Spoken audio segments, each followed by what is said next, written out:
Assalamualaikum warahmatullahi wabarakatuh. Langsung saja kami kelompok 2 ingin memaparkan materi hari ini, yaitu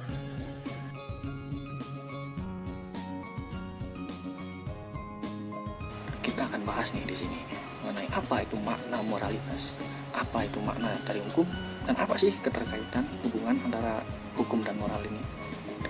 Yang pertama langsung saja akan saya paparkan mengenai moralitas ya kawan. Pengertian dari moralitas. Ya, perkataan moral itu berasal dari bahasa Latin, mors. Kata jamak dari mos. Jadi mors itu jamak dari mos. Berarti mos itu mufrad. Nah, yang berarti adat kebiasaan. Moral itu adat kebiasaan artinya. Dalam bahasa Indonesia, moral diterjemahkan sebagai susila. Norma susila itu norma moral.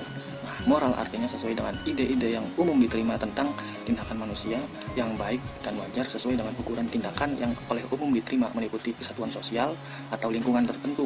Jadi, moral itu wilayahnya wilayah teritorial ya. Wilayah kebiasaan, adat kebiasaan. Nah, moralitas sendiri itu berasal dari bahasa Latin, moralis, yang dapat diartikan sebagai suatu sikap, watak, atau sebuah perilaku yang pantas. Moralitas adalah kualitas yang terkandung dalam perbuatan manusia, yang dengannya kita dapat menilai perbuatan itu salah, atau perbuatan itu benar, baik, atau buruk. Moralitas dapat didefinisikan sebagai suatu sikap batin atau kondisi yang sadar penuh akan moral. Nah, sikap batin yang dipenuhi dengan ide-ide tentang moral akan menciptakan manusia yang memiliki moralitas.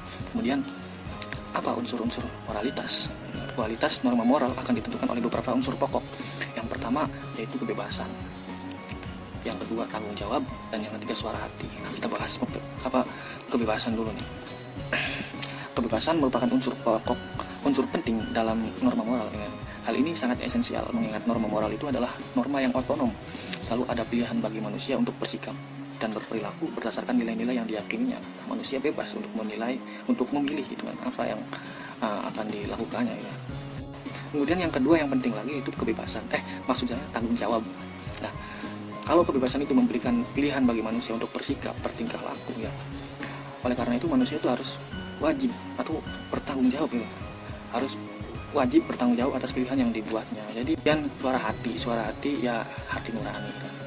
Yang ketiga faktor penentu moralitas. Nah, terdapat beberapa faktor penentu moralitas yang secara garis besar dibedakan menjadi faktor internal dan faktor eksternal. Nah, faktor internal ini penentu moralitas yang berarti bahwa moralitas itu mulanya beranjak dari pribadi masing-masing manusia. Nah, nilai moral itu kemudian ditentukan oleh apa dan bagaimana manusia dalam menjalankan hidupnya. Kemudian ada faktor eksternal, ya, yaitu contohnya lingkungan lah. Lingkungan adalah salah satu faktor penting penentu moralitas. Nah, lingkungan juga bisa membentuk standar moral baru yang selain yang telah dibentuk sebelumnya. Kemudian yang keempat, moralitas sebagai norma. Nah, sebagai norma, moralitas dapat objektif, dapat pula subjektif. Moralitas objektif adalah moralitas yang melihat perbuatan apa adanya gitu kan, sebagaimana adanya. Kemudian moralitas yang subjektif melihat perbuatan dipengaruhi oleh pengetahuan dan perhatian pelakunya, latar belakang, stabilitas emosional, serta perlakuan personal lainnya, subjektif. Kemudian dapat pula intrinsik dan ekstrinsik. Kalau moralitas intrinsik itu menentukan perbuatan itu benar atau salah atas dasar hakikatnya. Sedangkan moralitas ekstrinsik menetapkan perbuatan itu benar atau salah sesuai dengan sifat yang diperintahkan atau dilarang oleh hukum positif. Nah, kemudian ada hukum moral. Hukum moral adalah pedoman yang menertibkan kegiatan manusia. Atau sederhananya hukum moral itu adalah pedoman tingkah laku yang wajib ditaati lah gitu. Nah, sehingga dapat mengarahkan aktivitas manusia pada pencapaian kebahagiaan hidup.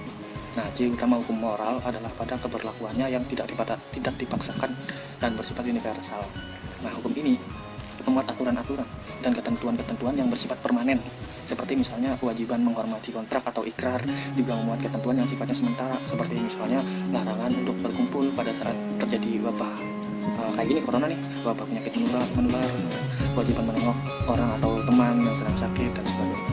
Mungkin itu yang bisa saya sampaikan mengenai pembahasan selanjutnya tentang hukum akan dipaparkan oleh Pak Rehman. Terima kasih.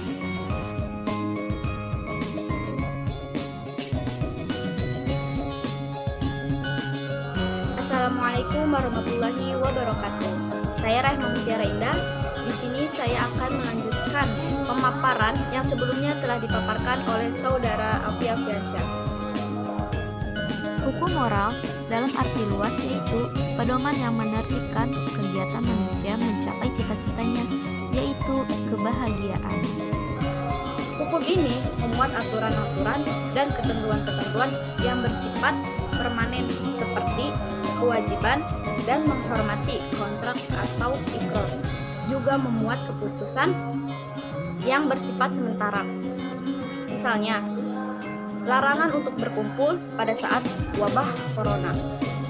Kenapa? Karena dikhawatirkan akan terjadinya penularan penyakit.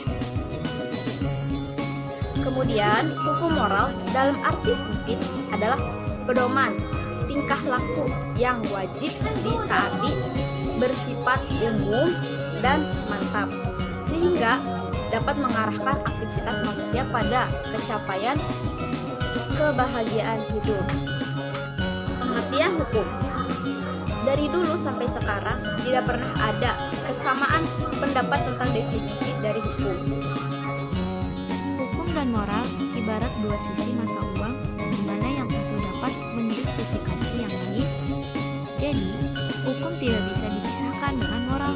Hukum harus memuat nilai-nilai moral. Kemudian, isi dalam hukum. Jika dikatakan bahwa hukum ada pada hakikatnya adalah norma dan setiap norma pasti mengandung nilai.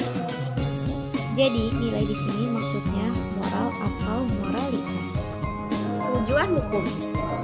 Tujuan hukum pokok adalah menciptakan tatanan masyarakat yang tertib, menciptakan ketertiban, keseimbangan.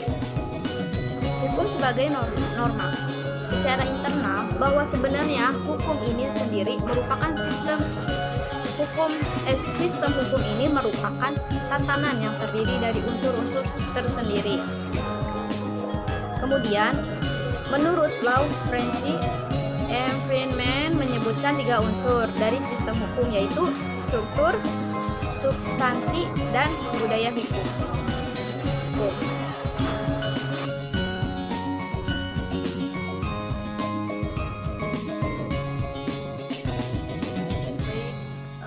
Pembahasan kita adalah mengenai hubungan hukum, agama, dan moralitas. Itu hukum harus melayani dan menegakkan moralitas dan moral menaruh perhatian pada kebaikan atau keburukan dari suatu sifat, dan agama sebagai sumber dan isi dari kewajiban-kewajiban Islam.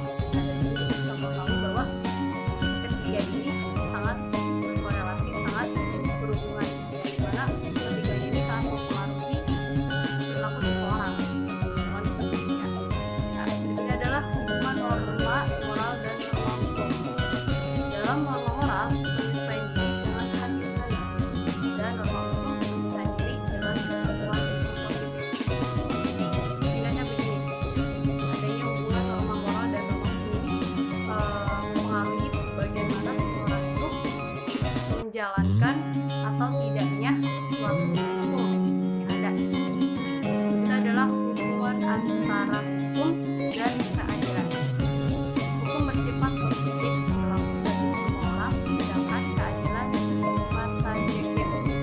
Kenapa bersifat objektif? Karena negara Indonesia merupakan negara hukum. Ini adalah hubungan moral dan keadilan. Moral yang mempengaruhi terciptanya atau proses sengketa hukum, sedangkan keadilan adalah merupakan tujuan akhir dari hukum. Bagaimana sih hubungannya gitu kan? Jadi hubungannya saya berikan contoh, misalkan gitu, ada seseorang yang melakukan pelanggaran pelecehan seksual, Pak. Itu kan ketika seseorang melakukan pelanggaran pelecehan seksual gitu kan, maka akan dianggap sebagai seseorang yang tidak bermoral. Nah, karena orang tersebut dianggap sebagai seseorang yang tidak bermoral, maka orang tersebut akan dijatuhkan atau akan diproses secara hukum gitu kan, menuju meja hijau gitu, yang dimana seseorang tersebut akan dikenakan suatu keadilan gitu kan dari meja hijau tersebut dengan keadilannya seadil-adilnya.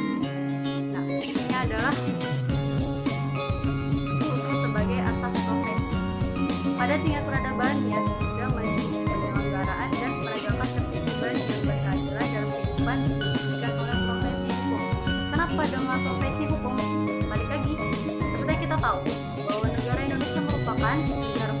Nah,